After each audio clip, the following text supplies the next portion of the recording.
And let me know how the sound levels are. I had to turn the music down pretty low on my end. That way I can hear myself think.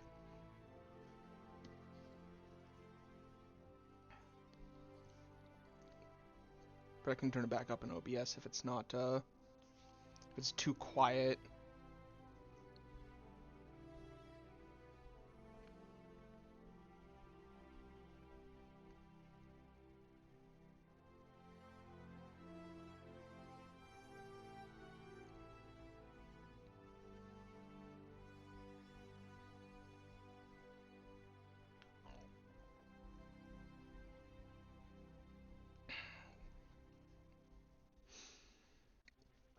I sure hope my voice holds out.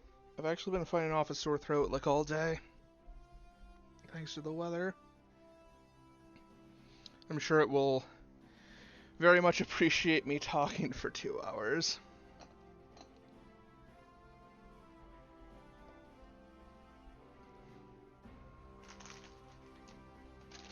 That's what cough drops are for, I suppose.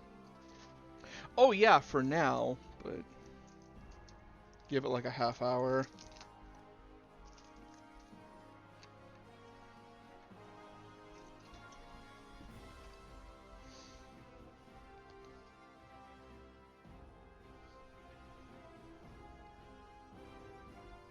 Can you guys hear that bleep bloop? Is that something that comes through my system sounds? Or is that just on my headset?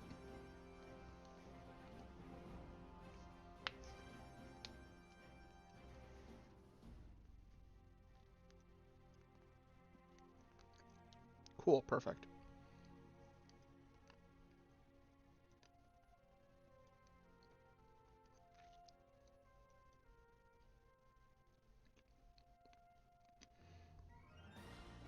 Make sure I got my notes.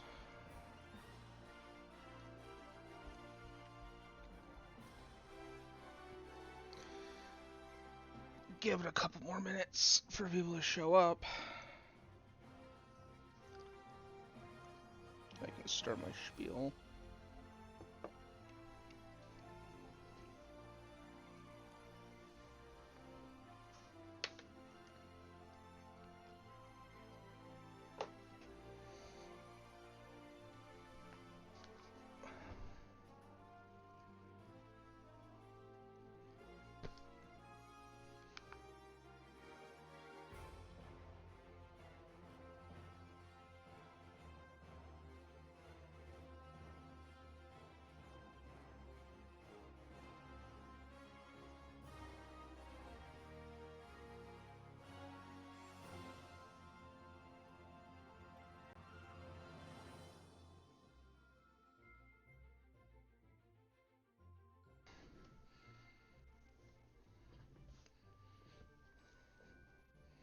I'll probably bring it up multiple times, but sourcing so much of this information was such a royal pain in the ass.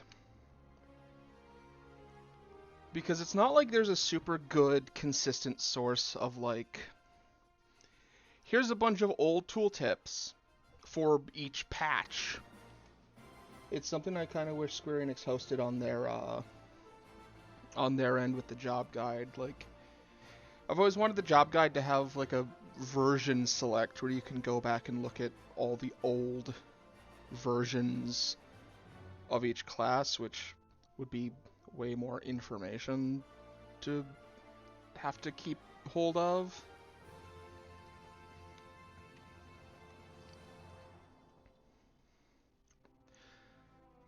I want to say about 30% of my research time was me waiting for the Wayback Machine to load a web page.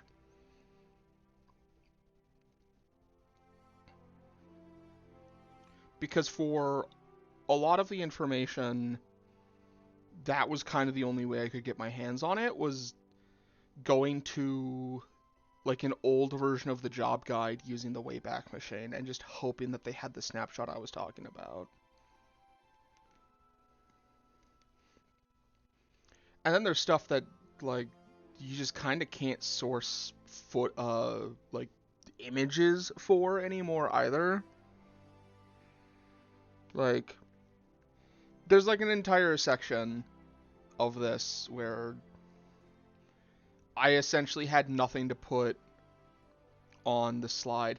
That's the thing, is only some wikis showed some of the changes.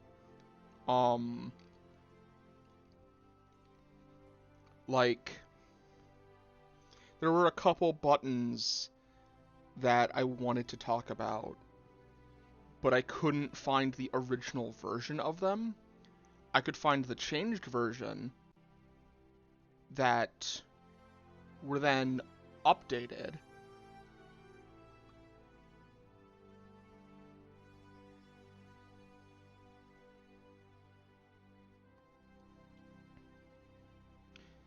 I mean, if they judge me as well as you spell, I think I'll be okay.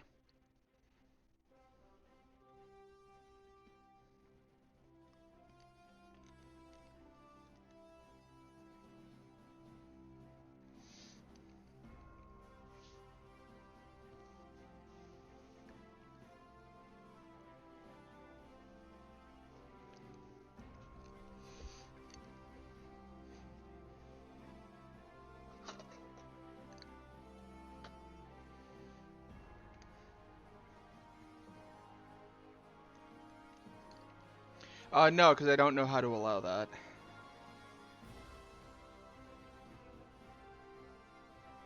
Just type the whole message out again, but do it right this time.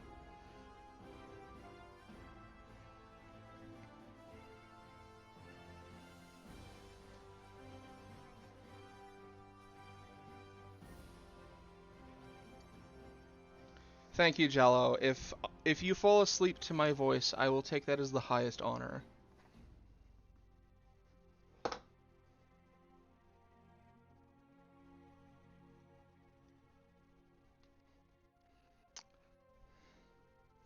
So close, Sass.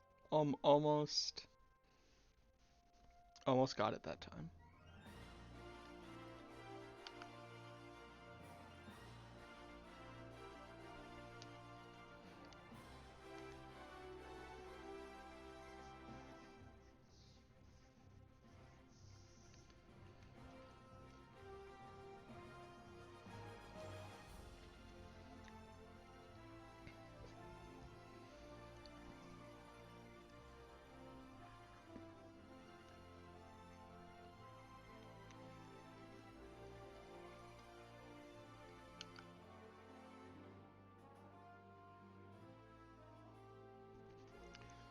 Okay. Well, that's a good enough place to begin.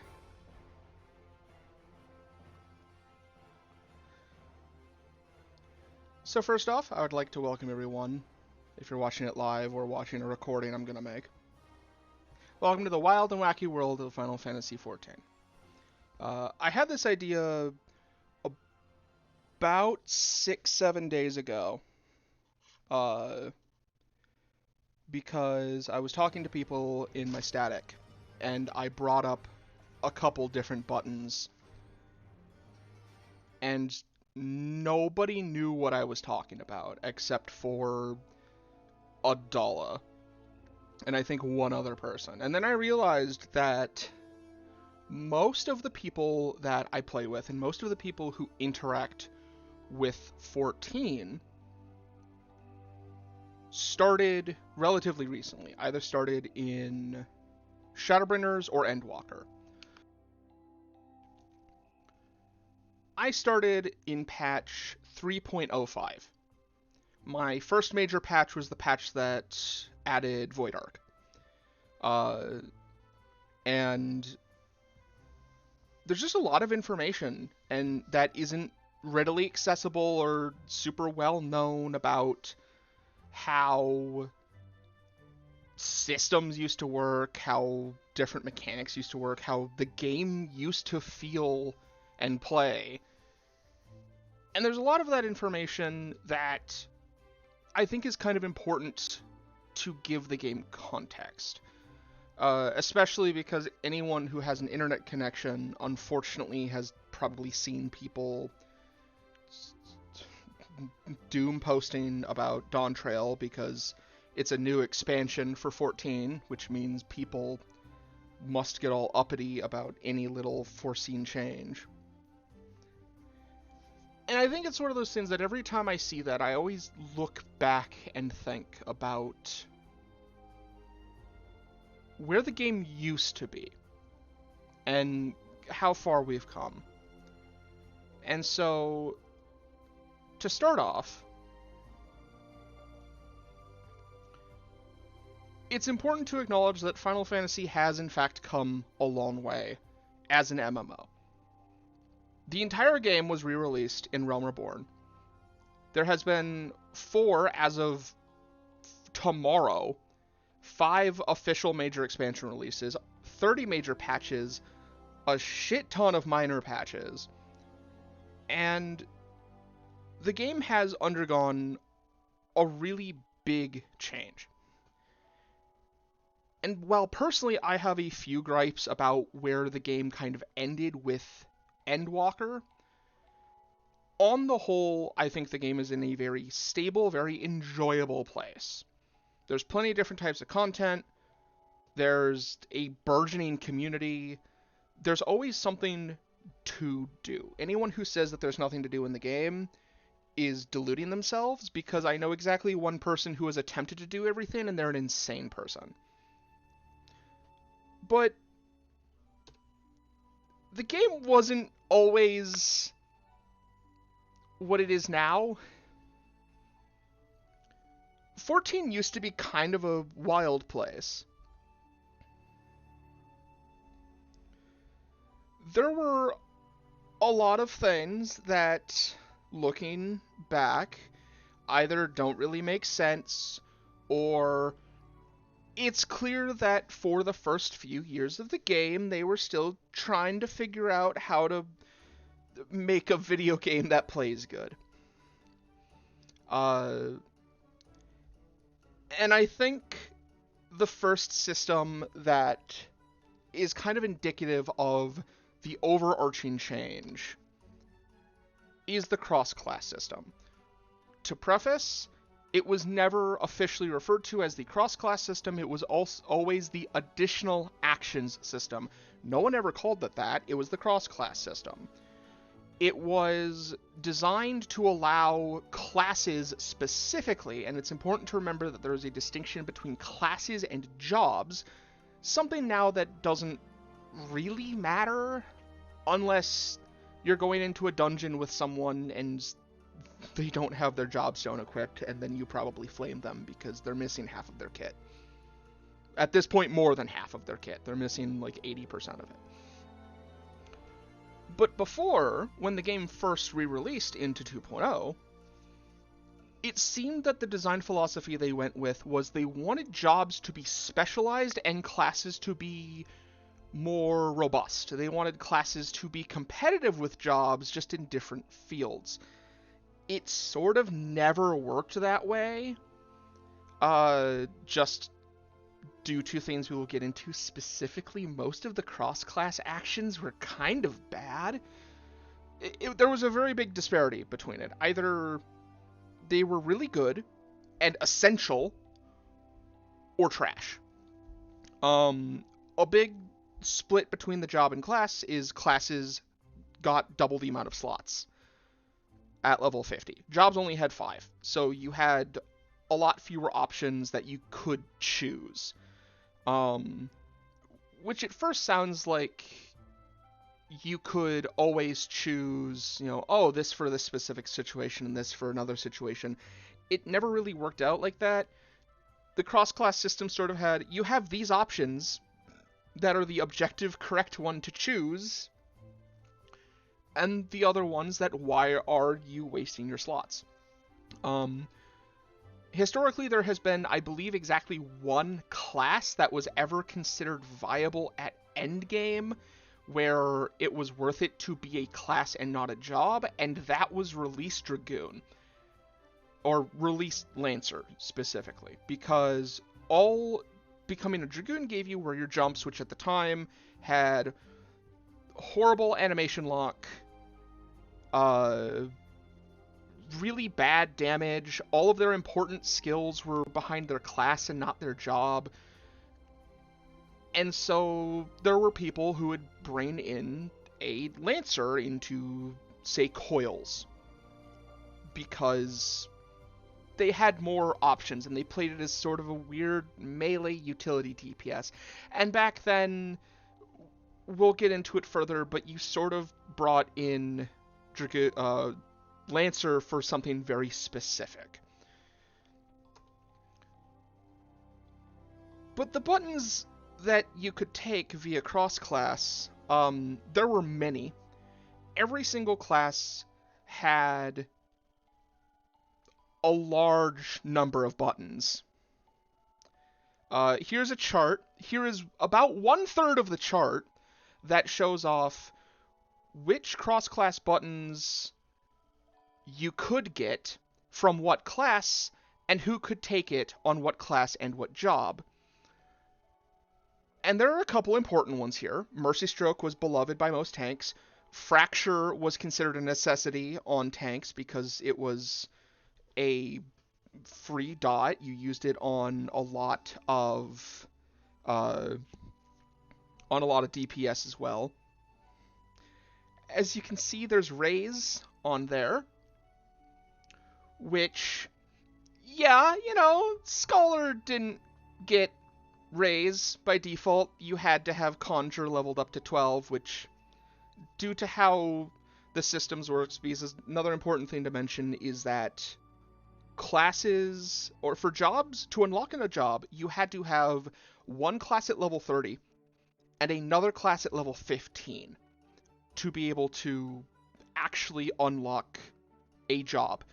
For example, I believe off the top of my head, Paladin was level 30 Gladiator, obviously, and then level 15 Conjurer.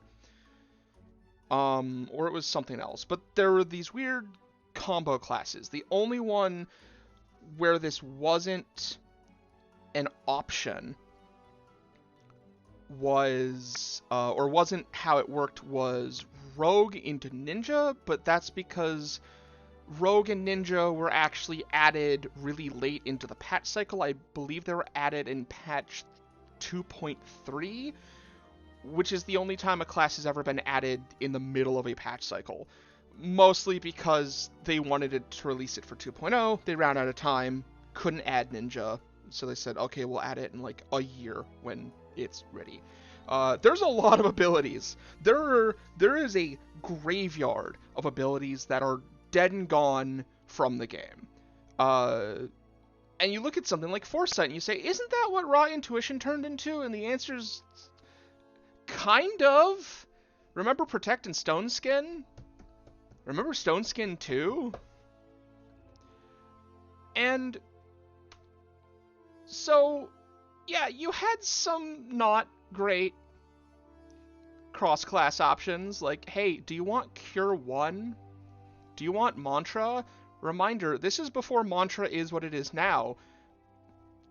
If you could take Mantra on a non-monk class, everyone who could would take Mantra, because current Mantra is great. Would you like one of Archer's dots? Do you want to randomly take the ability to see nodes as a combat class? Do you want the second button in either Gladiator or Marauder's 1-2-3 combo? It generates enmity. Do you want Physic? Well, sorry, Summoner, you get Physic. You don't get the option of not taking it. So, obviously there were some bad buttons. But there were also some good buttons. Here are a very few cherry-picked buttons. My favorite of these being Internal Release. Because imagine if any class had Internal Release as a self-buff now. Do you want 1/2 of Devilment on a 60-second cooldown? I can't imagine any human would ever say, you know what, no, I don't want 30% crit. No, thank you. That's not for me. Obviously, we have Blood Price, Dark Arts, which are 2 buttons now that we just don't have context for, because that's from a version of Dark Knight that no longer exists. It's the version of Dark Knight where you were pressing buttons all of the time, not just during your burst. But the MP generation was a lot more dynamic because if you had your tank stance on and Dark Side, you couldn't generate MP naturally. You could only generate it through your combo and through getting hit with Blood Price. And Dark Side buffed like 5 of your buttons, and so you had to choose which one that you wanted to buff, but you got to press it every 2 seconds, so like during your burst window, you were adding a Dark Arts basically every single weave slot. Miasma 2 is the button that old Scholar players never shut up about because, oh, they took away one of our dots. Miasma 2 is a super funny button because Miasma 2 used to be... I don't believe the version I have on here is this version. But Miasma 2 at one point in time was a DPS gain on 1 as an AoE dot, which is very funny. I was kind of hoping... I'm actually really sad because the official job guide information was posted today. Or the job guides were all updated. And I was really hoping that Sage's new button, Eucrasian Dicrasia, was just going to be this. And then they added in the text that it doesn't stack with Eucrasian Dosis. Which makes me sad, because it would have been really, really, really funny if they gave Sage a DPS gain on 1 AoE dot again. Shield Swipe. Any person who's played Paladin back in the day, back when, you know, blocking was weird and couldn't block magic, you couldn't block magic damage, you couldn't block damage behind you, you can only block damage from in front of you because player positionals were more of a thing.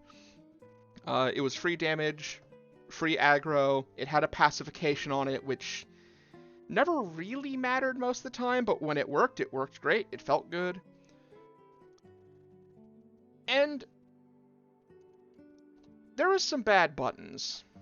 Holy's sitting on my mouse. Get off my mouse. Haymaker was funny. I like talking about Haymaker and Fist of Earth at the same time because it feels like they wanted to take a page out of Final Fantasy XI's book and make Monk a tank. Because they had a button called Featherfoot, which you could cross-class onto other classes, that increased your evasion, and then Haymaker had a slow on it, and it was a GCD that you got to use after, like, manual or mechanically evading an attack, and Fist of Earth made you take less damage. But why would you ever have Fist of Earth on in content that isn't you out in the field? Because if you have Fist of Earth, that means you don't have Fist of Fire, and if you don't have Fist of Fire, that means you're doing 10% less damage. And why are you doing 10% less damage willingly?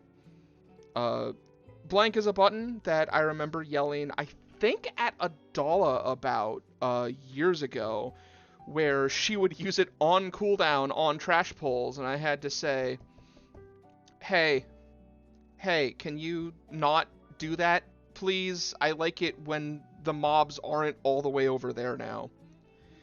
Cleric Stance I have as a bad button because it was incredibly clunky.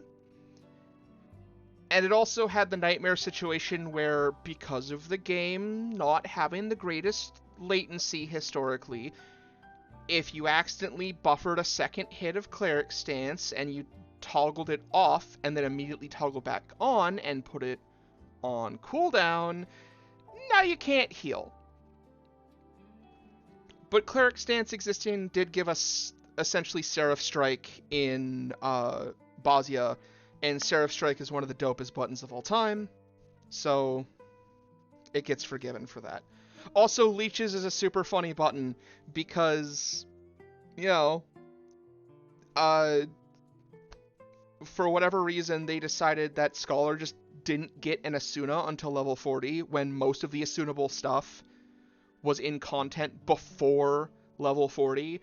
The trade-off being that one of their 2 fairies, which I won't even really get into the fact that the 2 fairies used to have differences, but one of the differences is that Celine had an AoE Asuna on a 1-minute cooldown, except they made a change at one point where if your fairy was afflicted by a debilitation, because you used to be able to have your fairies affected by debuffs, it would automatically cast it on itself, putting it on cooldown, thus wasting your AoE cleanse.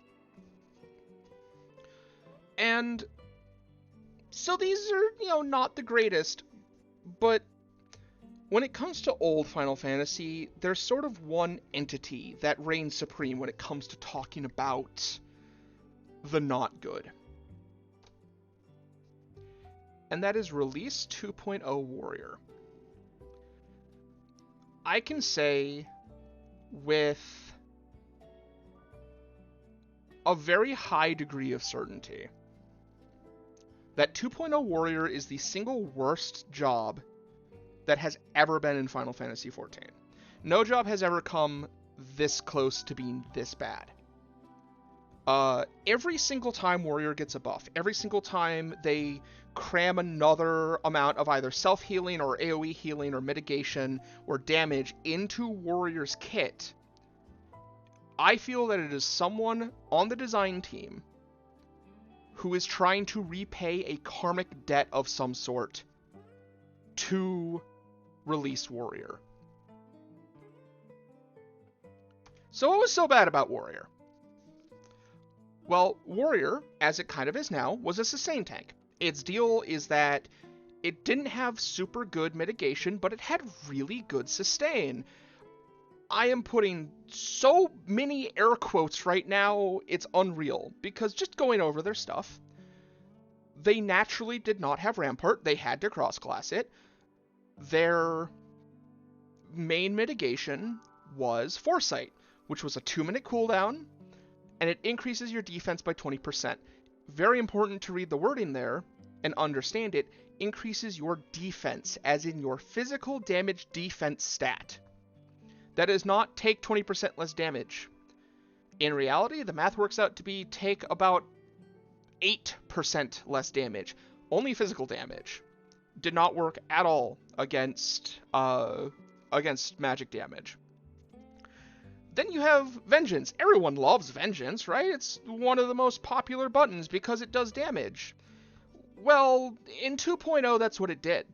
It had no mitigation on it. You had a 2-minute that all it did was reflect damage.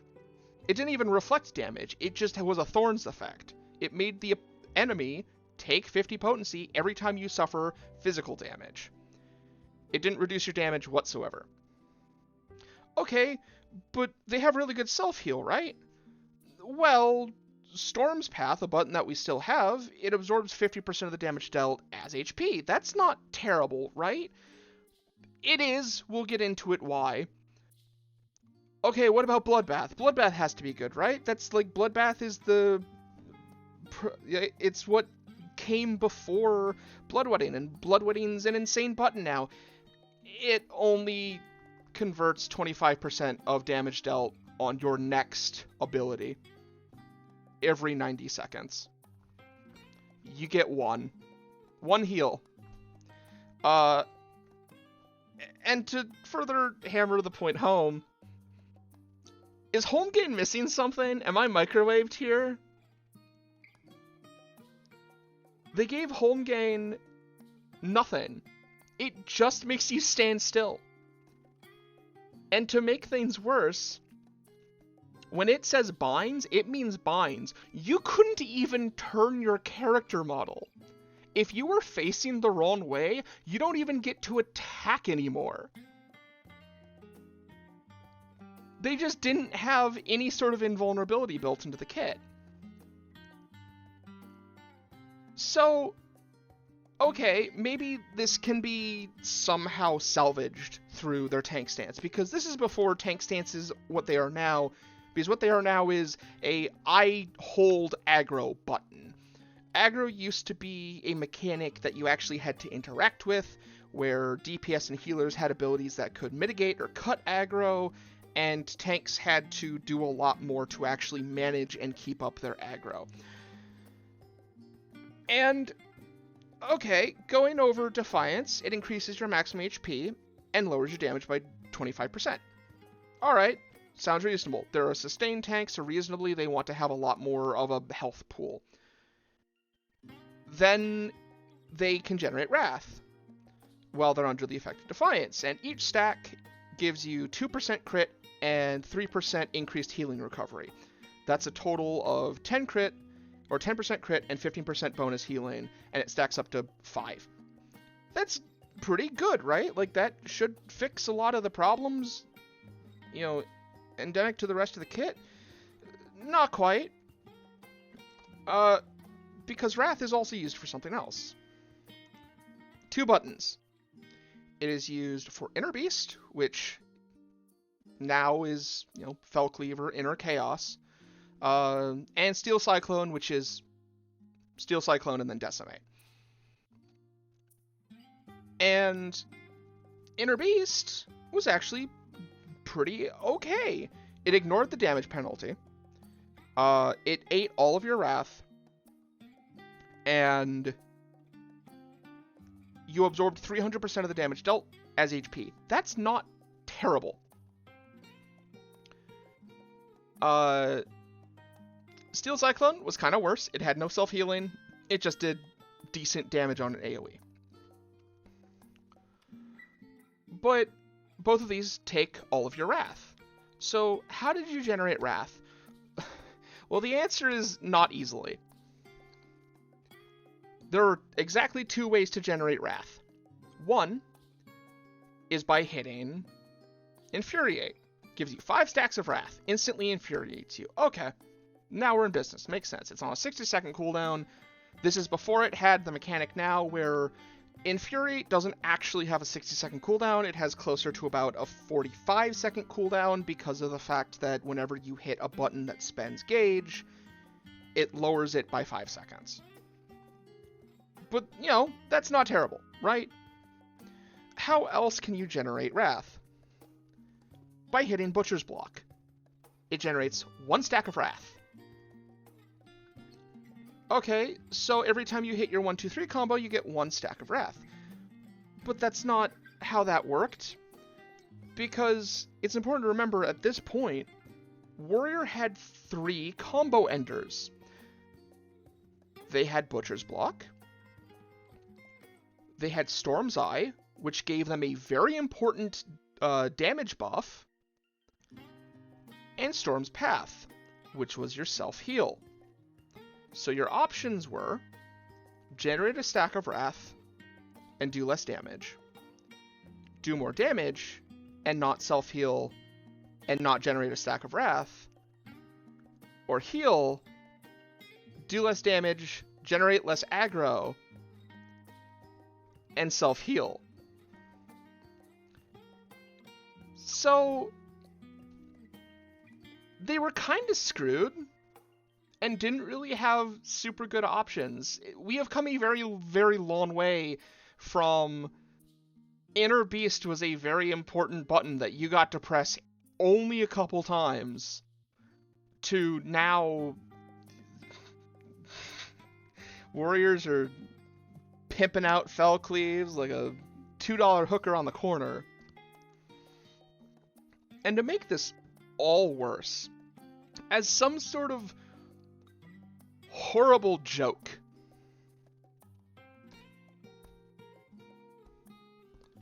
Warrior had to cross-class Provoke. They were such a bad tank on release that they weren't even allowed to naturally get Provoke. They had to level Gladiator up to 22 to get what is arguably one of the most important tank buttons. Warrior on release at 2.0 was completely dead in the water. Nobody played it. Nobody used it at endgame. Double Paladin was the meta. In 2.0, there was a single tank, and it was Paladin. Then, 2.1 happened. 2.1 gave a sweeping change and a list of buffs to Warrior. The big ones are, first, Overpower and Holmgren had their animations changed, because one thing I didn't even talk about is that Overpower, which was your cone AoE and your only way to hold aggro in AoE pulls, had a very slow, very delayed animation and effect. If you've ever looked at the Holy Cast and thought, wow, that animation has a really weird delay, that's how Overpower used to be.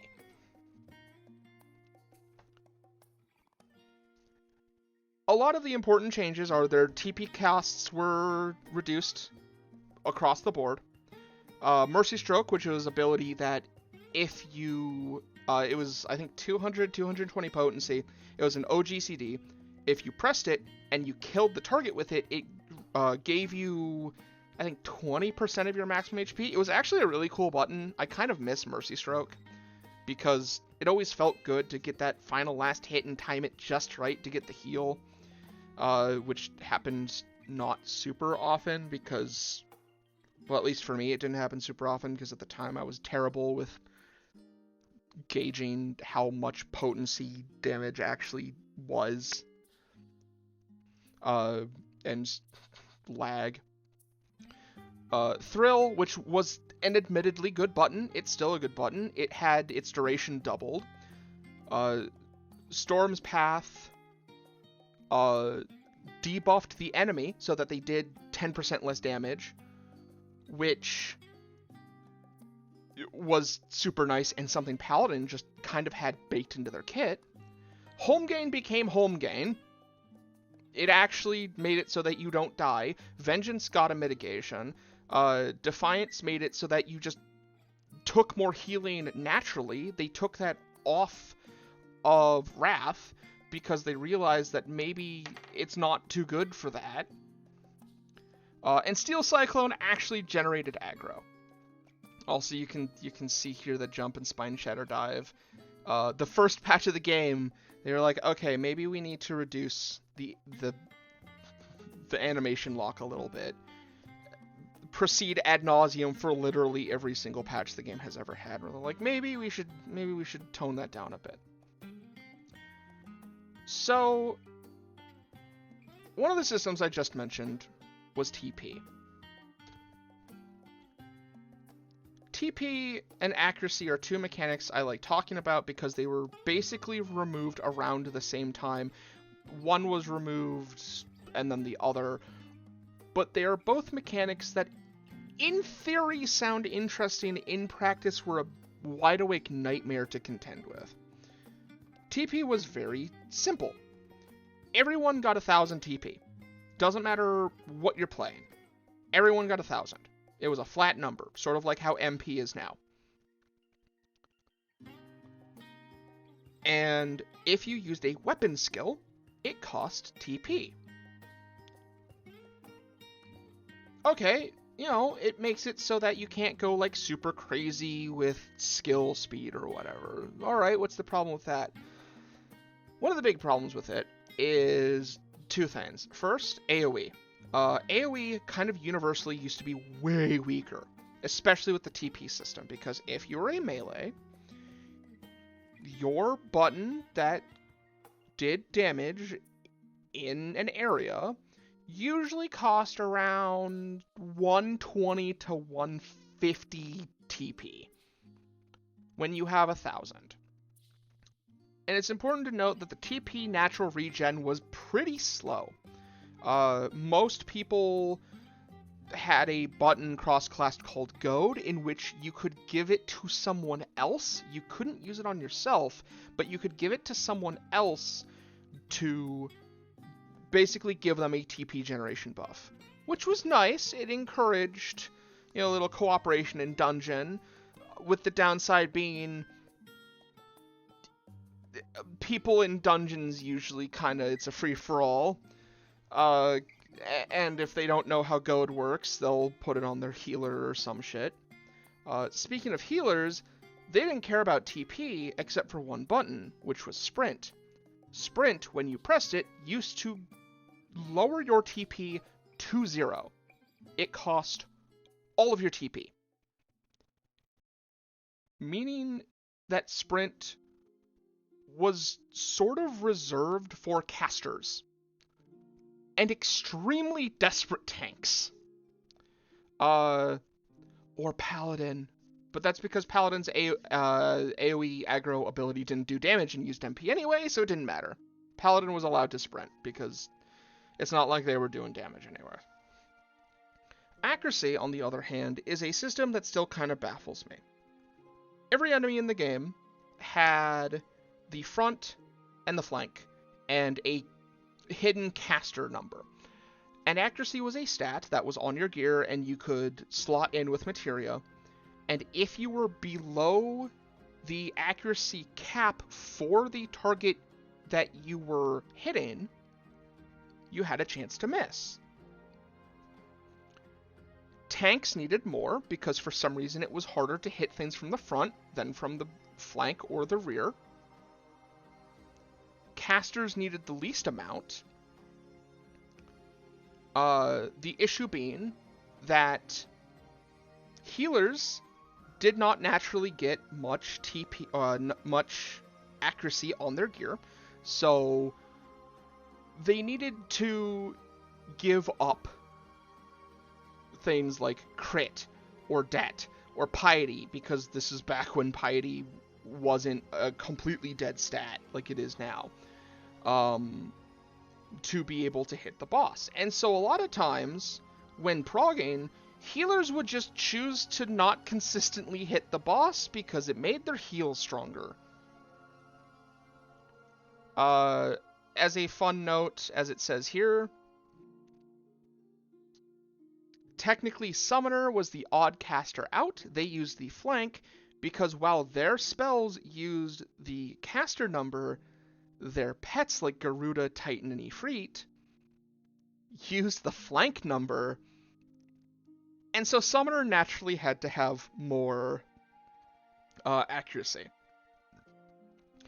So going back to both Enmity, because I haven't really talked about that, because you could kind of consider that a system that doesn't really exist anymore. It doesn't exist in the same form, because aggro is a joke. If you're alive and you have tank stance on and you're pressing buttons, you probably have aggro. Like, it's not possible for like a white mage to cast Cure 3 or Medica 2 and rip your aggro off of you like they could back in Omega.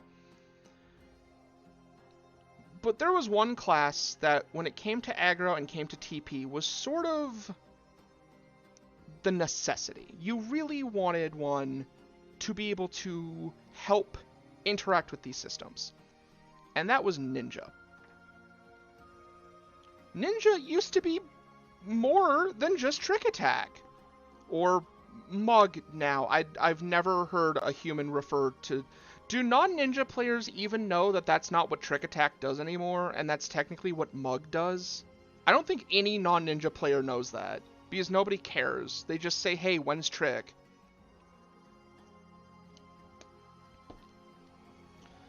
So, Ninja used to have some pretty cool tools. They had a better version of Goad, so in dungeon, if you were playing something like a bard or a machinist or especially a dragoon, you were praying that your DPS partner was a ninja, because that means that you got to hit more doom spikes in dungeon pulls because you had more TP regen. In raid, ninjas were almost essential, not just for Trick Attack, but because of their two extremely powerful aggro management tools, being Smokescreen, which doesn't cut your aggro in half when you put it on someone else, it just reduces the amount of aggro they generate, which was extremely powerful. And if you had a white mage, which you had a white mage, you put it on the white mage, because their aggro generation was very, very, very high due to their high healing throughput.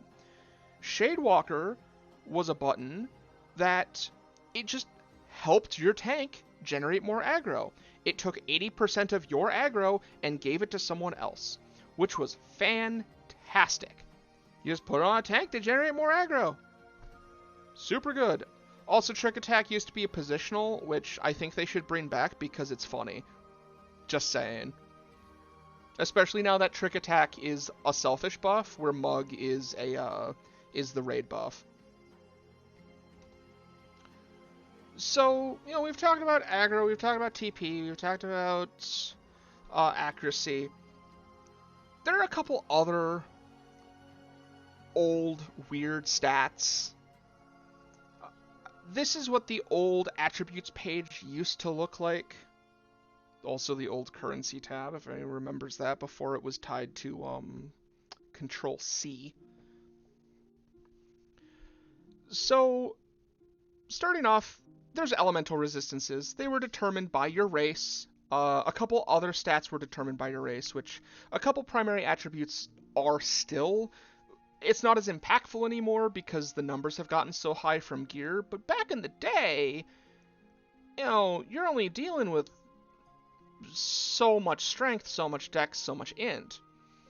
Also, you have whatever morale was. That morale is actually before my time. I have no idea what that did. Probably something weird with PvP. That it probably gave you increased spirit bond or something insane like that.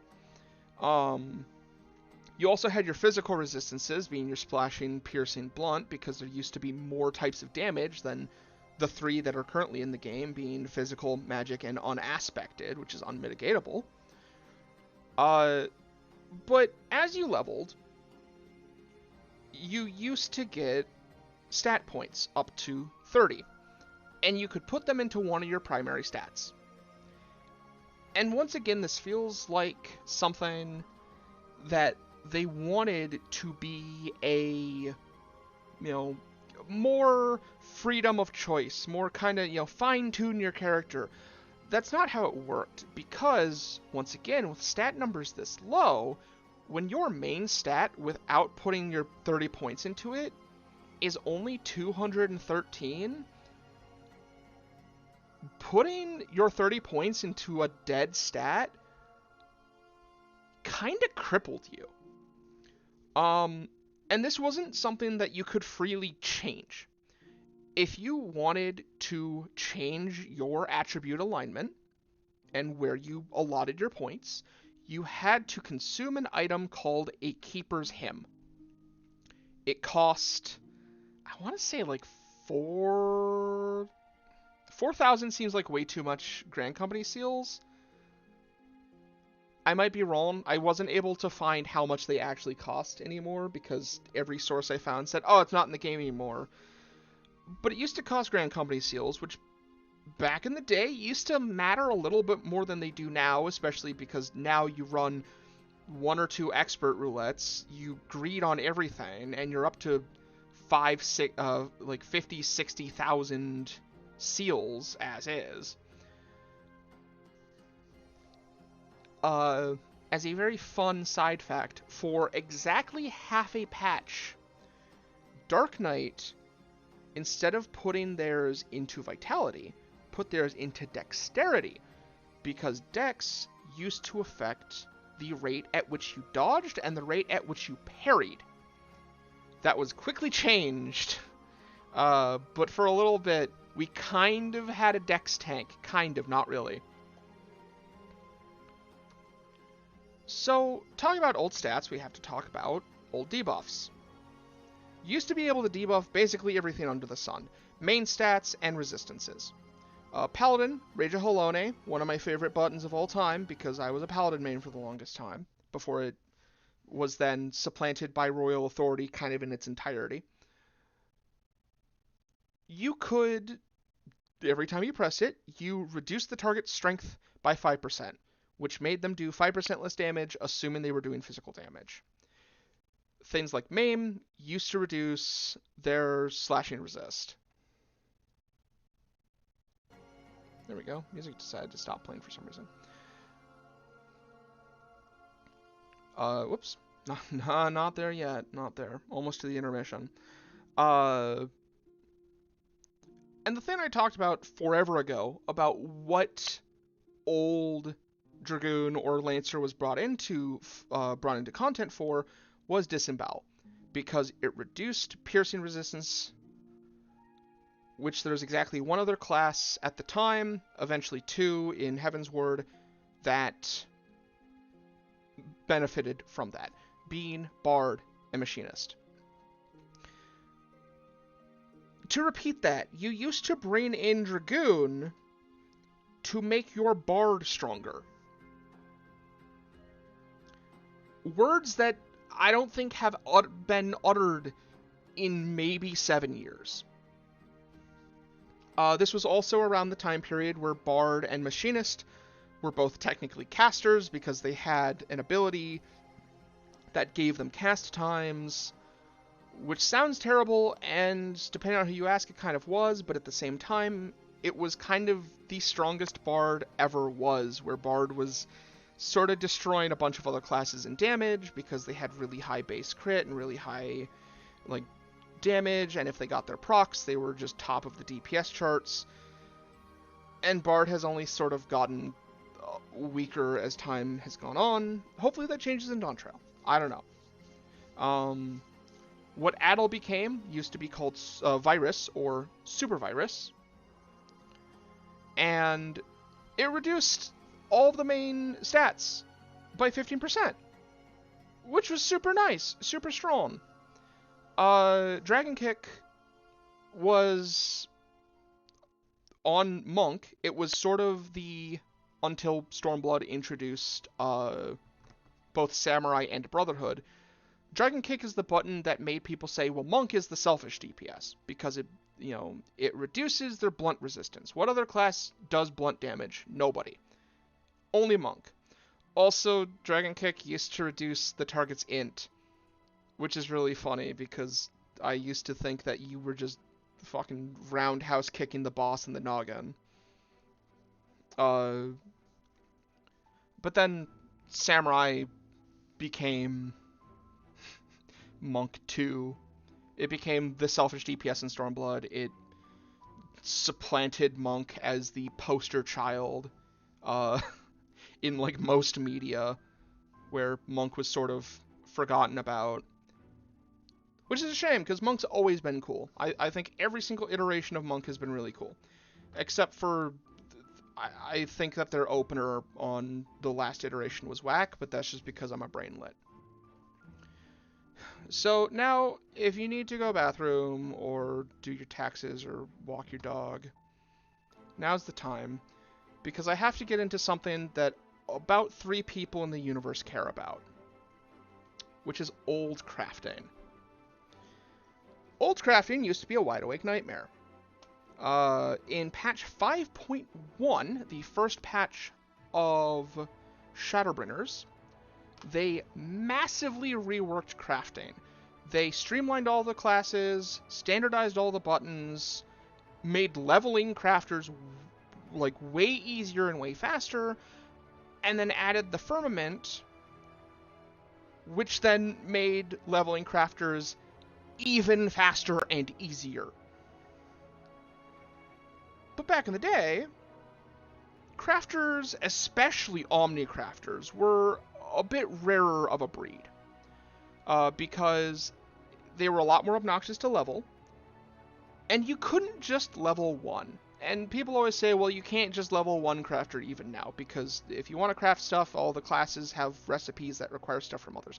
Which is true, but when I say you couldn't just level 1, I mean if you did not level the other classes, you were missing essential buttons to your rotation. Do you want Buyer God's Blessing? One of the most foundational, important buttons to crafting. You have to get Carpenter to 50. If you do not get Carpenter to 50, you do not get Buyer God's Blessing. Do you want Waste Not or Waste Not 2? You have to level Leatherworker. Do you want Careful Synth and Careful Synth 2? You have to level Weaver. You had to get these classes up, or you just didn't have some of your most important buttons, or were left with worse versions. And there's one part of this that is kind of the culmination. It's the phrase of any time I've talked to an old head crafter, they always get kind of a grimace when I mention it. And it is Wrath's rotation. spelled RATH''S, named after an individual who theory crafted the rotation. It was the rotation that was used for endgame level 60 StarCrafts. It had anywhere between 50 to 80 steps. Most of those steps were you pressing flawless synthesis and hoping that it procs. As you can see by the chart, depending on the star level, you needed to get a minimum successful uses of flawless synth out of a potential hit. This is sort of feels like what then became expert crafts, except expert crafts kind of gave you more tools to play around with. Another big thing with crafters was how important they were for melding, which, they're still important for melding, and especially repairing your own gear. And one of the biggest benefits of having all of your crafters at least below, at least 10 levels behind, is being able to over repair your own gear up to 199% durability, which for raiders is kind of important. Because you don't want to have to leave instance because, oops, my gear broke, smile. But when it came to pentamelding, now you just press a button and it rolls a bunch of dice on the table, and then you do an animation and it makes a really loud crack noise if you lost 150 materia, but it was just the one animation. Before, you had to meld one by one. You could not multi-attempt to meld a slot. There was a way to get around this, and it was by abusing the game's animation priority. When you attempted to meld, you would do the animation. If you put your hands together, it glows, it goes, and it either succeeds or your character shakes their head because they just lost all their money at the craps table. If you used certain OGCDs and certain animations, you could actually bypass that animation, allowing you to do it faster. And so, every single time the Rising came about, all the crafters would go and buy a couple thousand bottles of Realm Reborn Red. A fireworks-style item in which it is an animation where you shake it up, pop the cork, and spray it around, sort of like Machinist's Flamethrower or Bioblaster animation.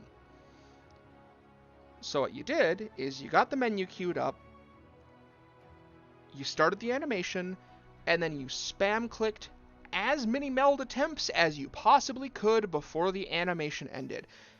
And you could get, if you were fast, lucky, had good latency, about 8 or 9 attempts per bottle. So you knew a crafter was going through it when you just saw them sitting in front of a market board or a retainer bell, and they're on their 15th or 16th bottle of Realm Reborn Red.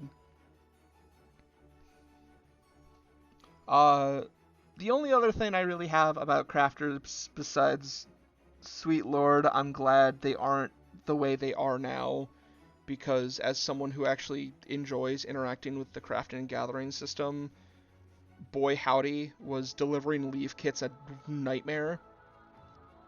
I miss reuse. That was a cool button. They should bring it back. I get why they don't have it, but come on, give us reuse.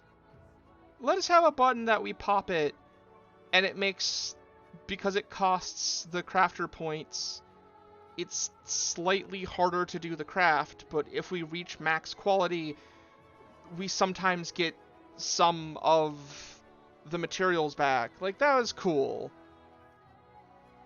Like, yeah, I get why they don't, but bring it back. So, we've talked about crafting. Now it's time to talk about gathering. And nothing exemplifies old gathering quite like the diadem. Most players now, ever since the introduction of the firmament, know what the diadem is in its current state. You go in as a gatherer, You go and you hit nodes in either a clockwise or counterclockwise circle, or you sit on an island and you fish. And then you get all this stuff, and you go back and you turn it in, and it turns into items you can use inside of the firmament to make crafts. Real simple. Also, you get a cool particle beam laser cannon that you can alakablam a mob with sometimes to get mats or crystals, depending on what you hit. But there were two different versions of the diadem before the current one.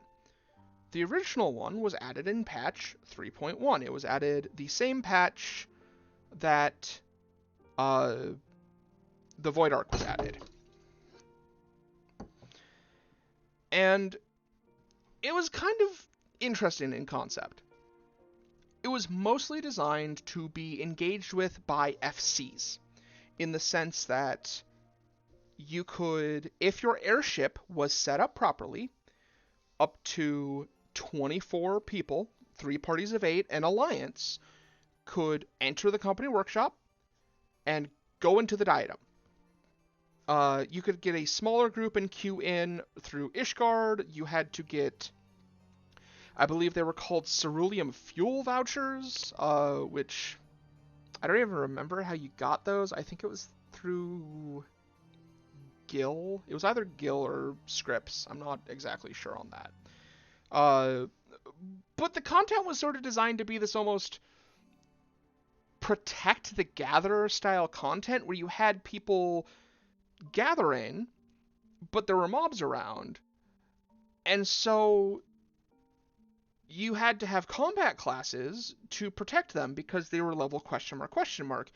Which means that they would just ignore the stealth.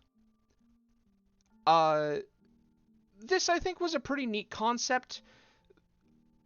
The issue was it was kind of hamstrung behind, like, being behind both the airship system for FCs, which meant that a lot of FCs really didn't get a chance to interact with it.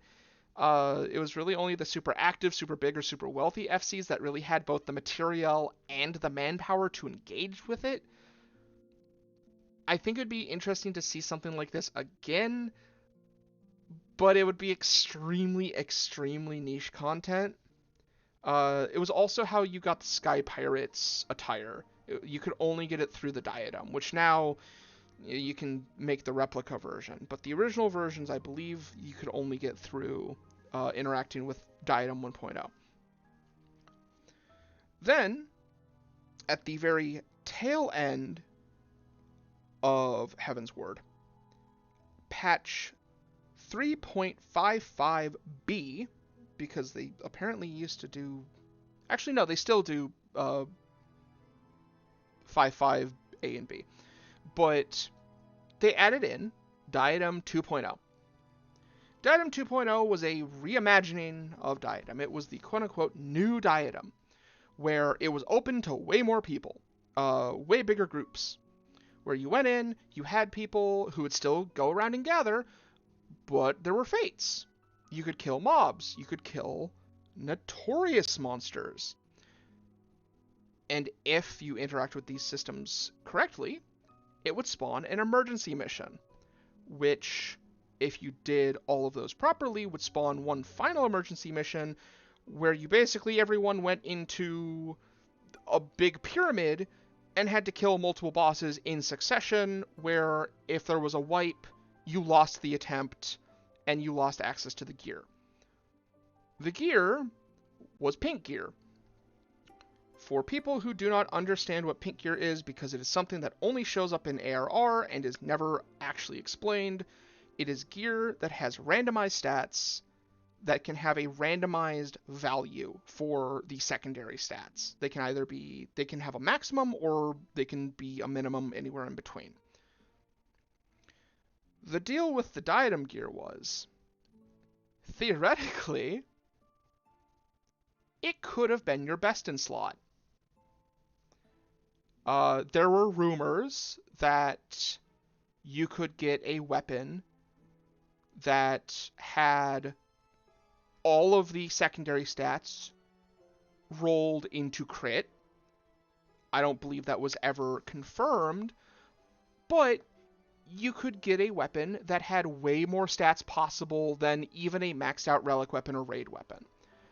The problem being it was completely randomized. You had absolutely no way to manipulate which type of gear you got. For example, I went in as a tank the couple times I went in, and my best piece of gear that I got was a barred top for a class I didn't even have leveled at the time. But a lot of these concepts might sound kind of familiar.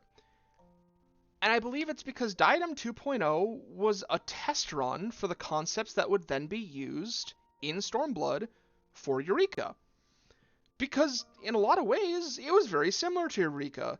Spawns were less player controlled, there was still the Gathering, and a lot of the myriad aspects had a general lack of cohesion. And once again, the whole randomly statted pink gear that didn't even have a set appearance. You can see it has a weird transparent silhouetted icon. It's because every gear came by default with a random glamour on it. So it just had a appearance of a random piece of gear. It was a weird attempt to put an almost Diablo-like mechanic into the game. I think it was a worthwhile experiment because it did lead into then... It led into Eureka, which then led into the Bosnian Southern Front and Zadnor, where Diadem curled up into a ball and died. That way, Eureka could walk. That way, Bosnia could run. Which I think is cool. But kind of sticking on to the topic of the gear at the time. This was the end of Heavensward. And Heavensward and early Stormblood were eras defined by a phrase that many people have probably heard and don't quite understand. Strength tanking. Tank gear, specifically the accessories, used to not have strength on them. Tank's main stat was vitality, which meant they had space to put more strength onto, meaning they could do more damage, hold enmity better, at the cost of a defensive stat, like vitality. Vitality was something that was melded on during Prog by basically everyone else because raid-wides hurt and mitigation was hard and bad. And so if you were progging and you wanted to survive, you better put vitality on your right side. But tank players started taking this one step further. By encouragement from a couple different sources, one of them that I hold a personal grudge against because of it, and will not name, but they have a beard and they're a warrior main and they complain a lot on the internet. Tanks stopped wearing tank gear. They just decided, why don't we skip out the middleman and abuse the fact that the slaying accessories say any. And just wore slaying accessories to do more damage. Yeah, it gutted their ability to eat tank busters, but who cared? Their numbers were bigger. And it was this very weird situation where they were the only role in the entire game that could effectively do this. Because healers couldn't do that. You couldn't wear tank gear as a DPS. And as Adala points out, this is where the term healers adjust really started being born. Adala would flay me if I didn't tell this anecdote, because it has to be told anytime we complain about old bad tanks. As someone who used to be an old bad tank, but we were in A9S, and we had a warrior. And the warrior would constantly, due to they believe they were doing the strength tanking thing correctly, they weren't because basically nobody was, they would keel over dead constantly. And their favorite phrase to say in response to why did you not mitigate that tank buster was, well, I didn't die to the tank buster. I died to the auto attack after the tank buster. You didn't heal me fast enough. Which, then I would have to explain, if you died to the auto after the tank buster, that means you died to the tank buster. This was also the group in which our two tanks, Happy Pride everyone, they were too homophobic to stand on top of each other to share Faust Z's cleave, and one of the tanks didn't know what accuracy was, and the first time we actually managed to kill Faust Z, the door boss, to A9S, I looked at my parser, and it said that he missed 32 actions. I did the math. He missed literally every single GCD he pressed on Faust Z. We then had to leave instance, explain to him what accuracy was, and go back and say, hey, can you maybe not miss literally every single attack on the boss you're supposed to be tanking? Okay, thanks. Which, as a part of the old raid reminiscence, this is the back in my day section. As you can see here, I have literally no... I couldn't source any of this stuff. Like, images don't really exist that convey the information. So please enjoy all these memes I've made. The big things I want to mention are that, yeah, accuracy was a nightmare. The game used to have way worse baked-in input latency. It used to have a 300 millisecond baked-in ping, where on top of your regular ping. So, not to throw Kibu under the bus, but they used to have internet that was essentially worse than dial-up, which made certain fights borderline impossible to complete, such as Titan Hard, because them dodging landslides was entirely predicated on if the landslide was just going to miss them anyway. Because landslides were a literal unreactable mechanic for them back in 3.x. Another big thing that basically everyone takes for granted now, and it's because people didn't know it used to be different, which is fair, but back in the day, cooldowns like your buttons, your OGCDs, your pots did not reset when you wiped. Which is why, if you look at old world first clear times, they were substantially slower, because do you want to go for the clear? Well, you just wiped and everybody just wiped on their pot window. Are you going to sit there and wait for 5 minutes to get your pot back? That way you can pot on opener, or do you go for it without the pot? Well, our tank just died of the tank buster and that caused a wipe, but there's a tank buster at the very beginning of the fight, so we have to sit there and wait for them to get vengeance back.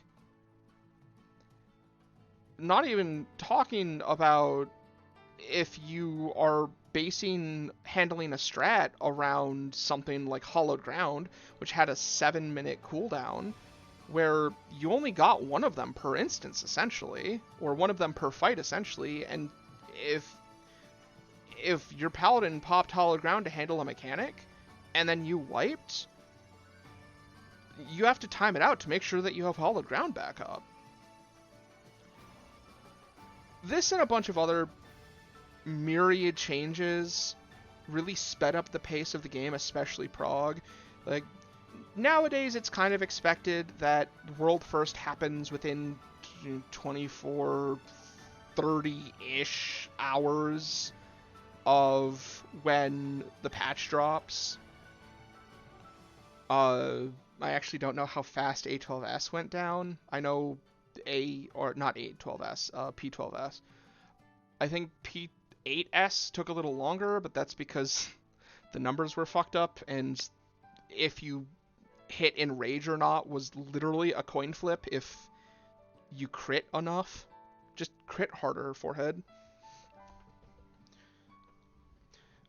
But a lot of these changes have been for the better and have come through the course of time. But one of the big things I think that's important to appreciate is how good we have it now when a new expansion drops. Because nowadays, the last couple expansions, yeah, there's big queue times, which is to be expected. It's a big game and there's only so much server space. And every once in a while, you might get disconnected or the server might be a little laggy, but generally speaking, it's a pretty stable, albeit maybe a little slow experience getting in at first, and then it smooths out. That wasn't the case for Stormblood. Stormblood was one of the worst expansion launches I have ever personally experienced. I took time off for Stormblood's launch. I played no Stormblood during my time off for Stormblood's launch, and I was very grumpy about it. It is something that I have always had in the back of my head, that maybe this next expansion is launching like Stormblood, and to have something prepared to keep me busy in case it is like that. But what made Stormblood's launch so bad for the people who weren't there day one? Well, a lot. To start, the servers were a complete mess.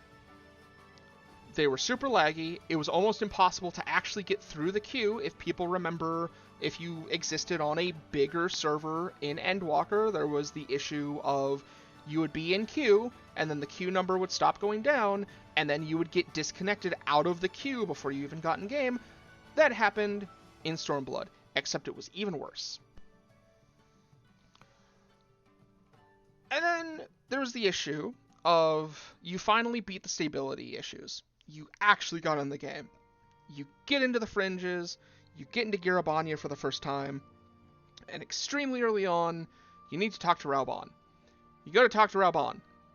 Raubahn does not want to talk to you. A box pops up that says, please try again later. I don't remember exactly what it said, but you would get a prompt in the text box that basically said, like, you know, try again later, Raubahn's busy, or something. Like, it would give you an error message.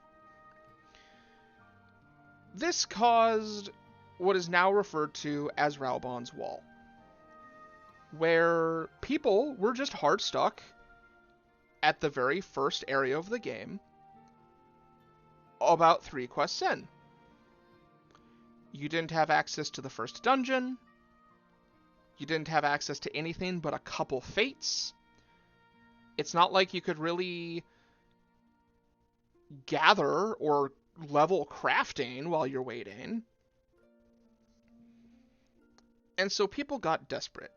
And in something I have never seen in a video game before, people on servers across the game began forming a queue in front of Raubahn. A literal single file line in front of the NPC to try to mitigate everyone trying to talk to him, because the thought process was, well, maybe it's the problem of too many people are trying to get into the solo instance at the same time and nobody's getting through. We're all stuck in the doorway. So if we go one at a time, it should let us through. Obviously, being a video game, A, that's not how any of that works. B, it's Final Fantasy XIV. People very quickly decided that the line was dumb and stupid and didn't work, and would skip the line to just spam click on Raubahn, even if people were essentially publicly shaming them in Shout Chat. But it was cool. It was cool to, you know, be spending my paid time off queuing after being in a queue, and then disconnecting, and then queuing, and then queuing again in-game, and repeat the cycle. But that was only one leap. If you finally got over Albon, then you had to talk to Pippin a little later. Pippin had the same fucking problem. Welcome to Pippin's Fence, because it's not as tall as Raubon's Wall. Same problem, same issue. Solo instance. Couldn't get through. Alright, that sucks. But if you finally managed, you were able to scale the wall, you hopped the fence, what next? The Susanoo bug. For reasons that were found out later, after completing the Susanoo trial, there was a chance for you to crash upon loading the cutscene that you loaded into after exiting the instance. The game would then say, oh, you never actually left the instance, and spit you back out into the Susanoo instance with no enemies. And this caused a problem because the way instancing used to work, you would basically be unable to access your character because you were put so low into the queue priority. Susanoo was literally locking people out of their characters. Your reward for getting past Raubon and getting past Pippin and finally getting to a place in the story where you're actually experiencing content, you can no longer log in as your character. There was some speculation about, oh, if you emote and then click on the thing, it'll cause it. If you do this or this or this. No one's really 100% sure what caused it, but it did cause a lot of people to essentially say, "I'ma wait. I'm just gonna chill and wait." This isn't even to mention the fact that another activity that was pretty common when most people were at Raubon's Wall was you would get individuals who managed to get through and get to the other side of the map. They were the lucky chosen that got to see the other side of the map because, as a reminder, the map was cut in half and you literally could not access the other side of the map to even explore if you wanted to. Except the few people who did get through and managed to unlock flying would either for free, out of the goodness of their heart, or charge people gil to ferry them across the map, which, because of the way the game worked, there were no quests. You could only click on the Aetheryte and basically explore around mobs that you most likely can't hurt because they're way higher level than you.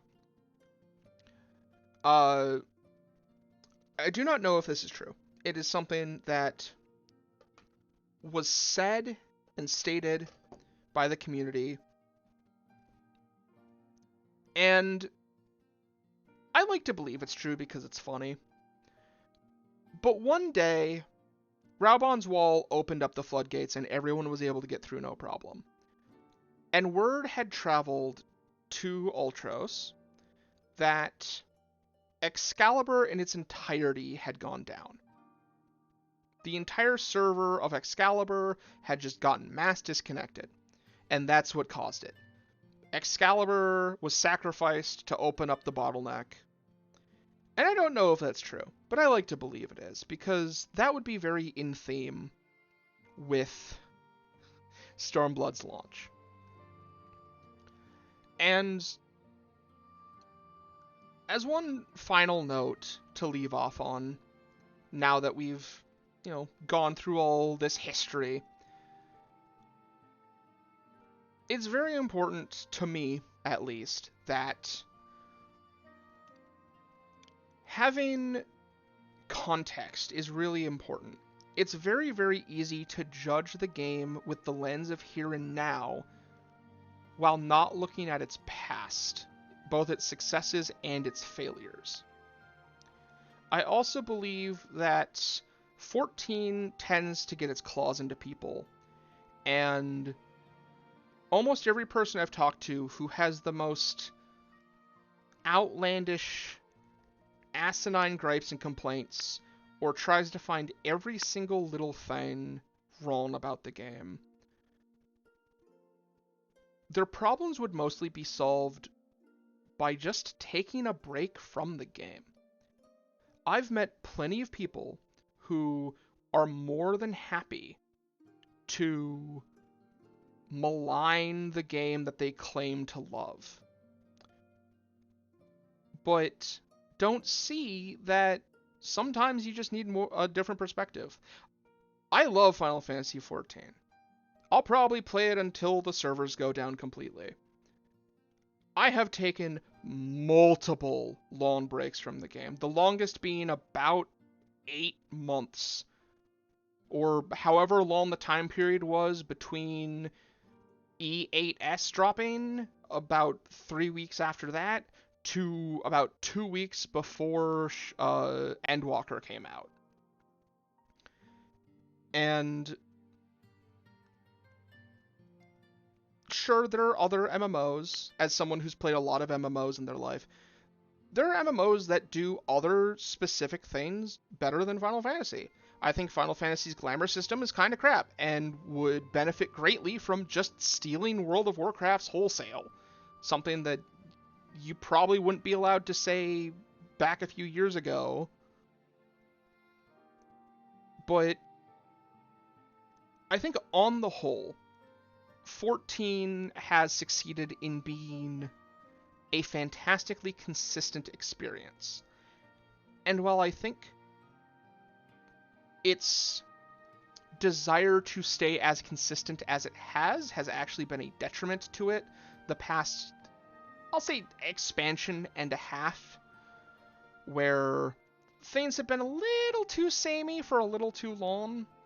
It's what makes me really excited going into Dawn Trail, because there were two things that excited me more than anything else. First was learning that my two mains had their damaging gap closers taken away. I'll miss you, Plunge, for the animation. I will not miss having to fucking press you during my burst window, because fuck that. And seeing Yoshi P in a recent interview talk about how the design team wants to not be afraid to make mistakes again. Because a lot of the charm, a lot of the wow factor from 14 over the years has been the game pushing its own boundaries. There's been innovation. Yeah, some of it's been not great, some of it's been pretty bad, but the willingness to try and potentially make a mistake is what excites me, because you can have a perfectly smooth, glossy experience, but maybe it's my FromSoft loving brain, maybe it's the fact that I just finished the Elden Ring DLC, maybe it's that I'm a weirdo who likes things to be a little more difficult than they probably should be.